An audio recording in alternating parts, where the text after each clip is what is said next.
Hey guys! Welcome to another vlog. This is Cherry from Edmonton, Canada. Yesterday, it's officially summer na dito sa Canada. Kaya lang, kung makikita nyo, medyo hindi sunny today because it's been raining lately. Halos the whole week yatang umuulan. So, yung mga halaman ko din, hindi ko ma-enjoy kasi hindi ako makapagdilig. So, me and my daughter is out and about today kasi naubusan daw siya ng pang skincare products niya. And ako naman ay naghahanap ng pang sunscreen na medyo tinted. Medyo malamig ka ngayon eh. It's not, hindi summer yung pakiramdam. It feels like spring. So, quick run lang. Lunch break ko from work. I haven't been in the mall for a while. So, makaikot lang din. And maybe baka mag-lunch na rin.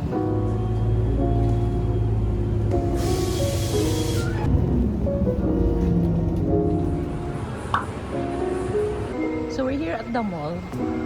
And may nakita akong something new. There's a store opening here. Dito sa may Europe Boulevard. Nagaiki Ramen. Authentic Japanese soba. Coming soon. Ayan o. Dito lang siya, katabi niya yung Shulongkan. That's nice. Ayan, at least may another option na naman na makakainan dito sa West Edmonton Mall. Okay, so here, lunch muna. Dito kami sa Villa Medina.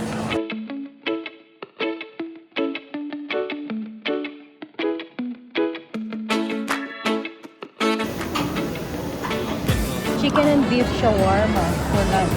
Tapos, I'm taking out food for my son dito naman sa ENW. Nag-iwan siya sa bahay kasi busy siyang nagre-review for finals and diploma exam tomorrow. So, last na yun. Last na napunta ng binata ko sa school. He's really over with high school. Ako din, graduate na rin sa pagpapa-high school. Okay, so sa La Vie and Rose daw yung dalaga. So next, Bath and Body Works naman daw. Ayan, naka-sale yung hand soaps nila, $3.50 lang. Darling, get me at least lemon. Maybe 2.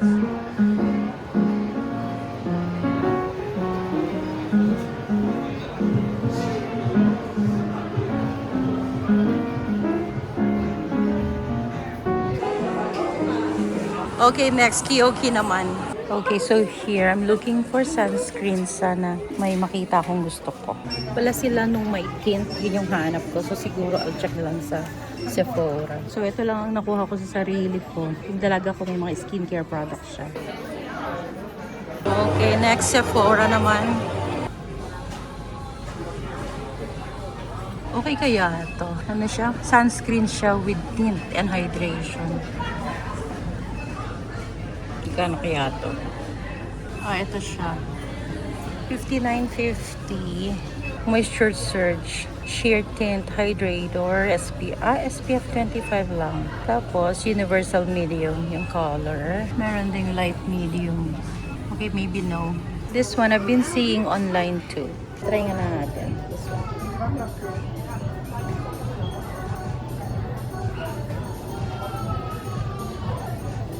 Okay naman. Medyo wet pa. Hindi natin mag-dry. Looks okay. Very natural lang siya. Maganda siya sa mukha. Kaso, $60. So, ito may mga different colors pala. Sige, kuha na nga lang din ako. Especially it's summertime. Tinesting ko din sa mukha ko yung natural color kasi halos wala kang makita. Yung darker, okay lang. But I like the feeling. Parang super light lang. Pag nag-dry na, you don't feel like there's something in your face. Tinry ko yung IT Cosmetics na foundation with tint. Maganda siya, may coverage talaga. Kaya lang, you can feel na naka-foundation ka. So gusto ko yung parang everyday lang na sunscreen. Especially, I work in front of the computer the whole day. So kailangan ko na rin mag-sunscreen. May noongot siya. Pabango daw. Okay, so magbabayad na siya. Yan, so ganito ang banding naming mag-ina. Beauty care products. More for her. Ako, nagagaya lang. Kaya lang medyo masakit sa bulsa. Pero ganun talaga kapag may mga teenagers ka na. The fun is different. The expenses are different too. Pero all in all, that's what we are for as parents, di ba? Okay, last stop before going home. Parang gusto kong itry gumawa ng kimchi. Pwede na siguro itong napa cabbage. Konti lang. Okay. Let's go. Tapos, we need apple. Isa lang. Ito na lang. Pwede na to. Okay, could you put in a plastic, please?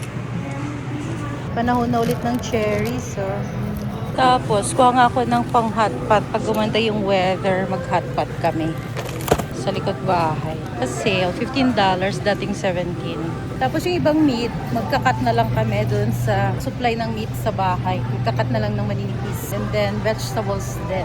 Okay na yan. Pang happy-happy lang. Especially, maganda-ganda na yung weather. Tapos, tingin nga tayo ng pang-snacks. Try nga natin tong Swiss roll almond. $9 pang kape.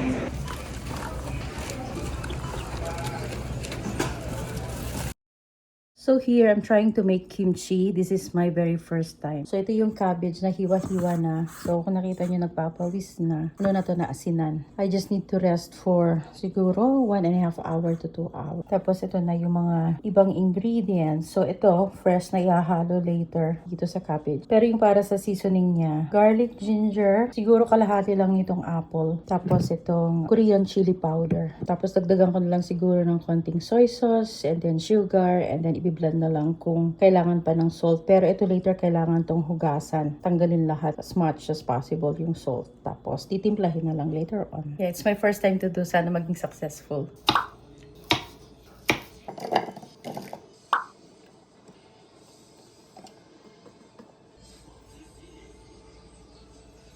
Around 1 tablespoon. Sige, let's try muna yan. So, ito na yung nahugasan na, natanggal na yung asin. So, nilagay namin yung setting to puree. Okay, go. Dagal lang namin ng konting water. Kalimutan ko pala yung soy sauce. Konti lang. Parang mga 1 teaspoon. Okay, let's do it again. Maybe just a bit more water. Okay, how's it looking? Yan, siguro a little bit more. Halo na natin spring onions. I think okay na to. Okay na yan. Sige nga. Buhos mo siya dito. Tapos, sige na lang ng konting salt kasi nahugasan naman yung gulay.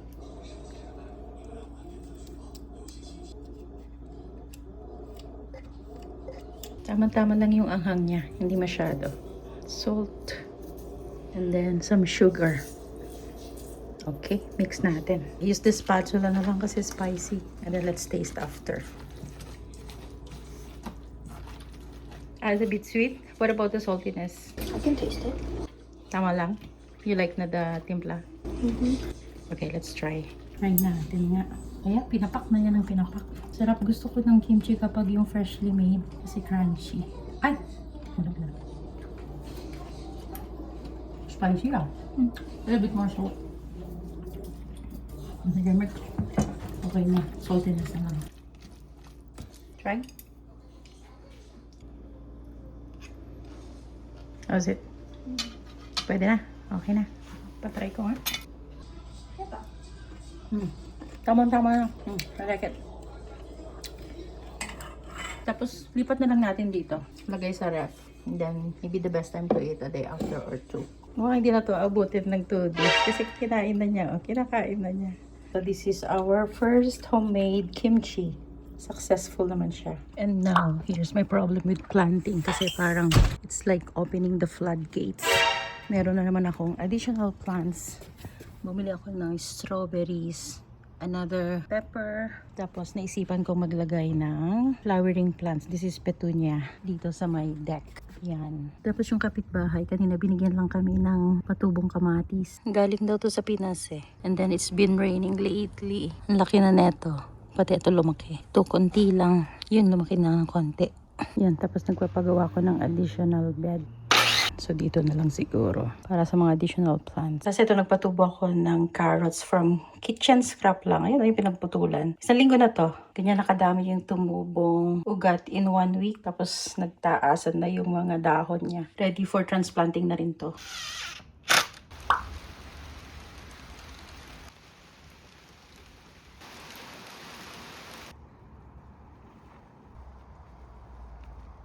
Namumulaklak na sila. Oh. May mga halaman na nag-creep in mula sa kapitbahay.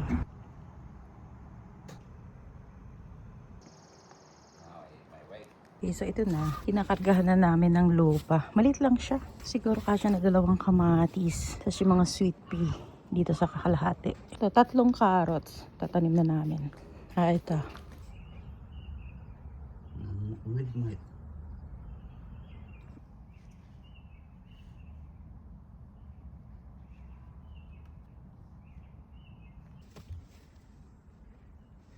Nagtanim na rin yung kamatis dito. Oh.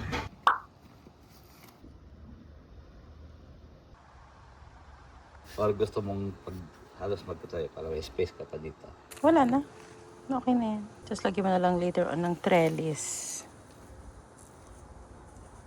It's currently 10 a.m. Saturday and we're waiting for the instructor na magtuturo sa anak ko because he's starting to learn driving today. So merong nag-refer sa asawa ko na katrabaho niya na merong kakilalang isang Filipino na may driving lesson business. So in-enroll namin yung anak ko. Tapos na niya yung kanyang online lesson and then today naman yung kanyang actual. So here he is. We're just waiting for the driver to arrive. Yan. So bali we paid 600 lang dun sa driving lesson. I think mas mura. Magkano na ba ang driving lesson ngayon? Nasa around 700 na yata eh. Ito na yung instructor ng anak ko. You be safe, my son! May pasok ka pa daw, sabi ni Nelly. Oh, si Ethan na nga yung nasa driver's seat. Doon na sila bumaba. Inaantay kong tumigil sila dito sa may harap ng bahay eh. Okay, so naka 2 hours na sila. Okay, here's my son. First day of driving lesson. Happy yarn. How's the first day of driving? Good? How much driving have you done by yourself? Full 2 hours or like half? I did like 15 minutes of just review and then driving. Driving na yung 45 minutes. Wow. So which places? 1 hour 45. Yeah. Ayun pala. 1 hour 45. So which places did you go drive na? Like Lessard, Lessard. Okay. like around Lewis Farms.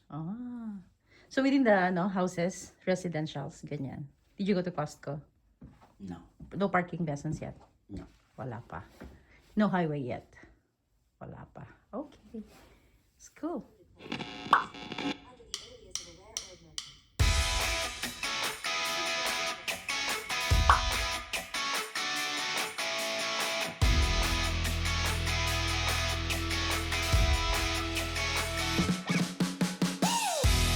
Ito na siya. Wow. So talagang siya na yung nakahawak sa manibela. Oh. Ayan. Tapos ikot dito sa may cul-de-sac. Tuturuan siguro siyang umikot. O nag-isap na sila dito. O kasama sa turo. Last time, hindi doon sila sa may bandaron tumigil kasi hindi pa siguro marunong. So ngayon, ayan. Tinuturuan umikot. And then sabi niya, I think ang lesson din nila today is parking. Yay! I see my son behind the wheels.